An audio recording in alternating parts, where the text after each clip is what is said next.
function from the plane R2 to the real line R is simply a rule which takes each point of R2 and assigns to it a point of R. So each point with coordinates xy maps to a real number f of xy. For example, each point xy could map to the real number x squared plus y squared. Now, how would you draw the graph of such a function? Well, let's first look at a case you're familiar with, a function from R to R.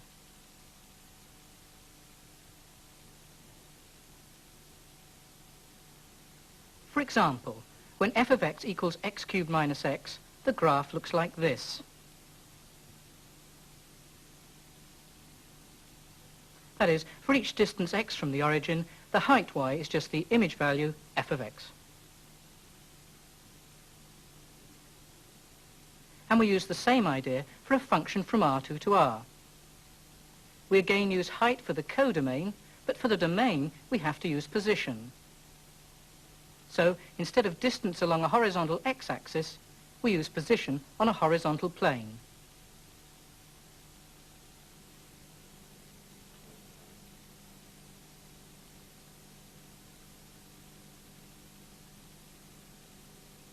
And the graph turns out to be a surface. For each position xy, we use the rule f to obtain the height of the surface. And if we do that for every point xy, we get this shape of surface. Well, we've cut it off here with a vertical slice, but it really goes upwards indefinitely. That's because as we take points xy further and further from the origin, the height, that's the value of x squared plus y squared, keeps on increasing. Well, what we've actually done here is to represent our function as a set of points in 3 space. And if we call this axis the z-axis, then a typical point on the surface has coordinates x, y, and z, where now z, the height, is constrained to equal f of xy. Well, one way of appreciating such a surface is to take horizontal sections, that is, curves in the surface, like this top rim, that are cut off by horizontal slices. Now, this section is at height 4, and it's a circle. That's because the section at height 4 is vertically above the set of points on the plane that are mapped by f to 4. And these points satisfy this equation. That's because f of xy is x squared plus y squared. Now, this is, of course, the equation of a circle of radius root 4. That's 2. So the section at height 4 is a circle of radius 2. Well, what happens if we look at a different height? We get a different circle above yet another circle in the plane. And if the height of the section is k, then the equation of this circle is x squared plus y squared equals k. That's a circle of radius root k. And we call such circles contours. In general, the meaning of the word contour is the same as the maps of mountains and valleys. That is, it's a curve in the plane that's vertically below a section of a given height. Well, as a matter of fact, the easiest way to construct such a surface, and the way we constructed this one, is first of all to work out the contours, and then to raise them to a suitable height to make a section.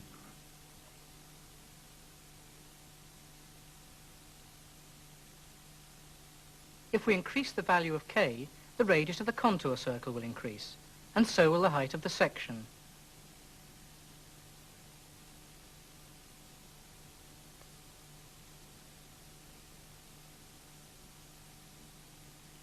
And if we fit the sections together continuously,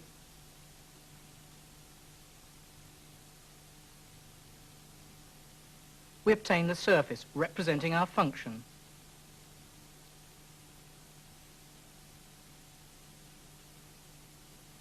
Let's look at some more examples. For instance, the function xy maps to x plus y. The contour for a given height k is given by the equation x plus y equals k.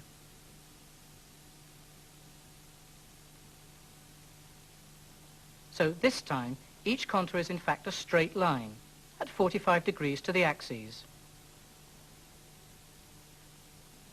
And the section of the surface corresponding to this contour line is a copy of the line lifted up to a height k.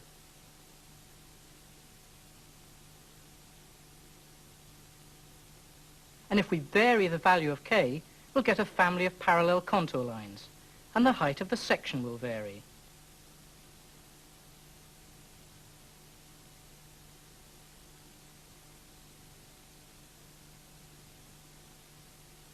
And when we join up the sections continuously, we get a sloping plane as the surface representing our function.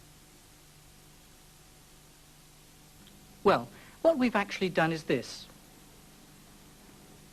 We've taken segments of the contour lines, which really extend outwards indefinitely, as does the surface, which also extends upwards indefinitely.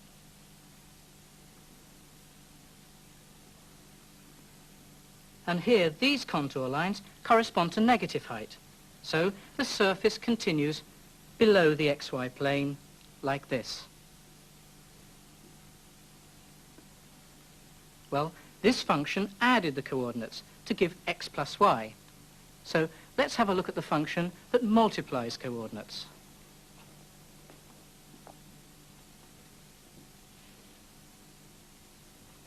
That function is represented by this surface, where we've taken the values of x, y and z between -2 and +2. Really, it extends outwards and upwards indefinitely, at least in this quadrant and in this quadrant, while in these two quadrants it extends downwards and outwards indefinitely. Well, I'm not going to say much about the contours, only notice they come in two sections. In fact, it'll turn out that they're hyperbola, and we call any surface of this shape saddle-shaped.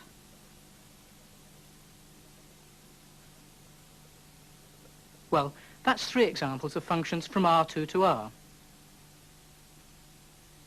What about the other way round? A function from R to R2. A function mapping each point t of R to a position on the plane. Well, a position, that is a point of R2, has two coordinates, say f1 of t and f2 of t. For example, f1 of t could be 1 minus a half t, and f2 of t could be 1 plus a half t. Well, just like functions from R to R, will represent the domain along a horizontal axis with the codomain perpendicular to it. But this time, the codomain is a plane. Like this. I've marked on the plane the value of the function for t equals 0. You see, 0 maps to the point 1, 1. So here's 1, 1. Well, what about other values of t? Say t equals 2. Well, we'll get 0 for the first coordinate, and we'll get 2 for the second coordinate. So 2 maps to the point 0, 2. So now what we have to do is we have to take another plane, crossing the t-axis at t equals 2, and on this plane we have to mark the point 0, 2. And then we have to do it for all other values of t. Well, we've got an animation that does just that.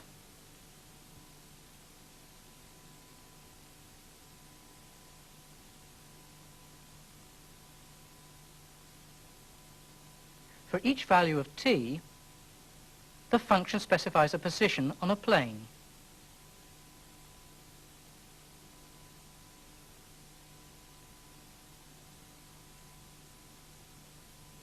And if we join up the positions continuously,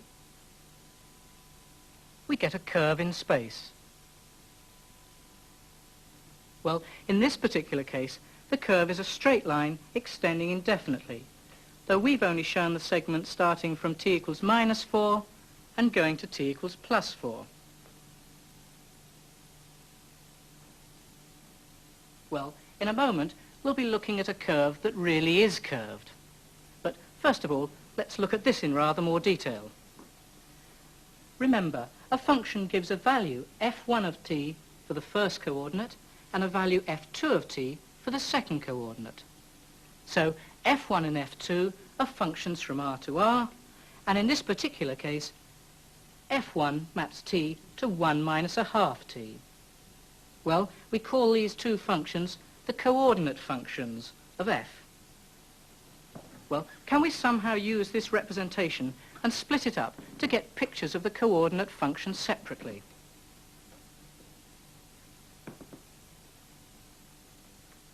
In fact, we can, because concealed in this model are the graphs of both coordinate functions. And to see the graph of the second coordinate function, we have to look straight on to this side. You see, for each distance t, the image position has x-coordinate and y-coordinate, and the y-coordinate gives the height of this line above the t-axis. Now the y-coordinate is just given by the value of the function f2. So if we think of this view projected onto the ty plane, we see f2 represented as height against distance. The graph of f2.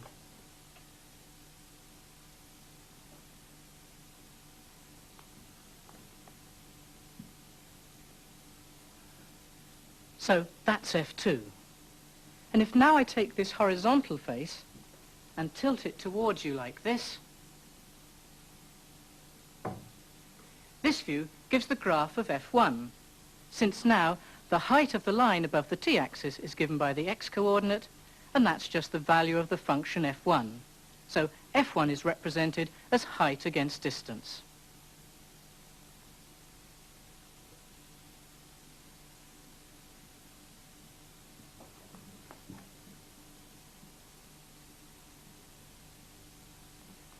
So, by looking at this three-dimensional representation from appropriate angles, we can get the graphs of both the coordinate functions. And there's a third useful way of looking at this. That's straight down the t-axis. This is important. This straight-on view of the xy plane gives the set of image positions in the codomain R2.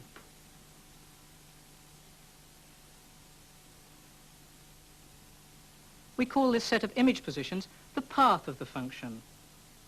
In fact, instead of building a three-dimensional model of the function, you could simply draw its path like this as an alternative representation.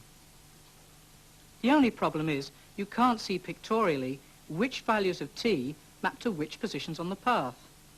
But you could recover some of that information by marking in a few of the image points and identifying them. What we've really been doing here is thinking in terms of our original domain-codomain diagram.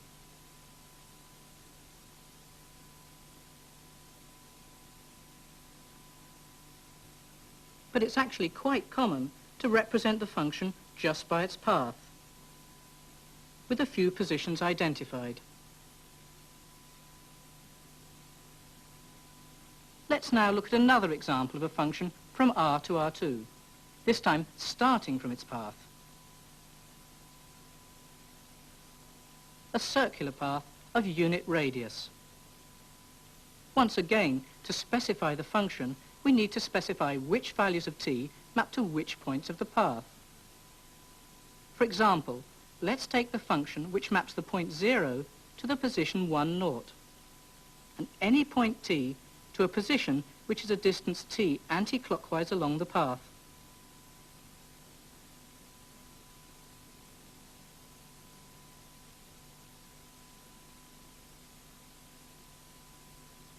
So that's our function pictorially, as a path.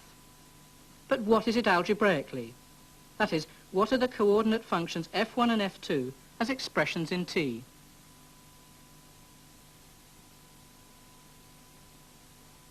Well, how do we represent this function in 3 space? Well, we take the t-axis out here, and for a distance t outwards, the image position is a distance t around this circle. So, as we come outwards a distance, we travel a similar distance around the circle. And what we end up with is this spiral. Well, here's the xy plane, and here for t equals 0 is the point 1, 0. And as t increases, we come forward in an anti-clockwise manner, and as t decreases, we go backwards in a clockwise manner. Well, what about the coordinate functions? That's these functions f1 and f2. Well, let's look at their graphs. We know that to see the graph of f1, we have to look straight down the tx plane, like this. And we get a curve that looks something like a cosine or a sine curve. But notice that when t equals 0, the height is 1. So it looks more like a cosine curve. And what about the function f2? Well, we have to look straight down the ty plane, just like this. And here, for t equals 0, the height is 0. So it looks rather like a sine curve. So, just by looking at the shape of the graphs, we would guess that the coordinate functions are something like the cosine and the sine function. And in fact, this turns out to be exactly true, and we'll see that by looking at the path.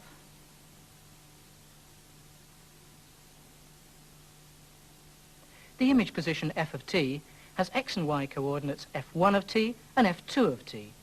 So f1 is cosine and f2 is sine, because that's how you define sine and cosine. You go an arc length t around a unit circle, which means the angle is t radians. And the horizontal coordinate is cos t, while the vertical one is sine t. So, we've seen two ways of representing a function from R to R2 pictorially. Either by constructing its curve in 3 space, or by drawing its path in the codomain R2 and identifying an arbitrary image point. So, that's functions from R to R2. And earlier, we dealt with the reverse situation. A function from R2 to R, which we represented as a surface. The final type of function we'll look at is one from R2 to R2. Each position xy in the domain gets mapped to a position in the codomain, a position which has 2 coordinates. So again, we need 2 coordinate functions, each one mapping a point xy in R2 to a number in R. Here's an example. f1 maps the point xy to the number 1 plus x minus 2y over root 2, the first coordinate of the image position, and f2 maps xy to x plus 2y over root 2, the second coordinate. Well, how do we represent such a function? Well, what we do is we stick with our original domain, codomain diagram, and we look at a suitable sample of points in the domain, and we see what they map to in the codomain. So, how does this function map points? Well, it's an affine transformation, and we can write the image of a typical point xy in matrix notation like this.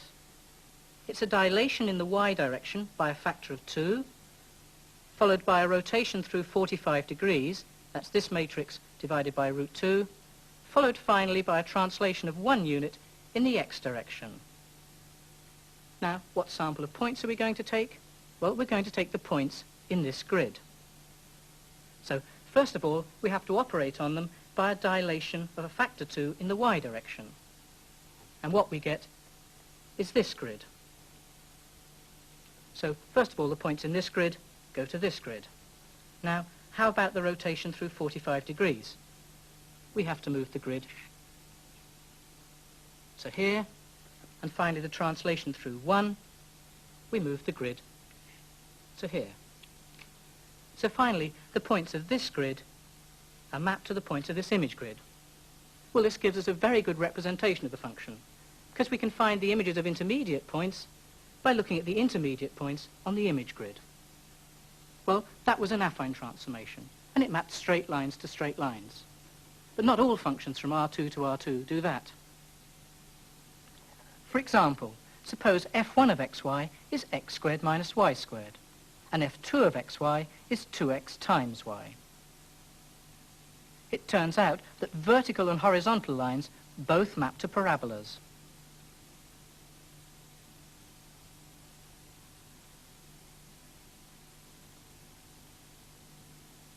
You'll read more about this function in the text, where you'll see it actually represents a function from the complex numbers to themselves. It maps z to z squared. Well, that's all the types of functions I want to deal with, and I'm going to go through them all again in this last item while I give a brief preview of continuity. Well, continuity is the subject matter of the next unit and of the last section of this unit. And for all the functions we've been looking at, continuity means what you intuitively think it means. So, for instance, this function from R to R is continuous because its graph looks continuous. It's unbroken. But when we actually get down to details, what we'll have to do is we'll have to look at intervals in the domain and their images in the codomain. In fact, this unbroken interval in the domain maps to every height between this one, and so its image is an unbroken interval in the codomain. Well, this happens in general. This is a property of all continuous functions from R to R. They map unbroken intervals to unbroken intervals. When we actually get down to the details of the definition of continuity, we'll see that rather than just using one interval, we'll have to use nests of intervals. Well, now how about functions from R to R2? Well, this one looks continuous because the curve is continuous. It's unbroken. But in fact, that turns out to be equivalent to the two coordinate functions f1 and f2 being continuous. But these are just functions from R to R, and we've just talked about their continuity in terms of nests of intervals. Well, in this case, the coordinate functions are cosine and sine, and they turn out to be continuous. Now how about functions from R2 to R? Again, this looks continuous because the surface is continuous. And this time when we get down to the details, we'll find we have to look at rectangles in the domain and their images in the codomain here. And what we'll find is that an unbroken rectangle like this maps to every height between this greatest one and this least one in here, and so its image in the codomain is again an unbroken interval. Well, finally, how about functions from R2 to R2? Again, continuity boils down to the continuity of the coordinate functions. This time, they're functions from R2 to R. And that's just what I've been dealing with. Well, that was a very brief preview of continuity. But I hope when you get onto the details, you'll find it's been worthwhile. But the major point of this whole program has been ways of visualizing functions like these. And when you get onto continuity, this visualization will certainly be useful.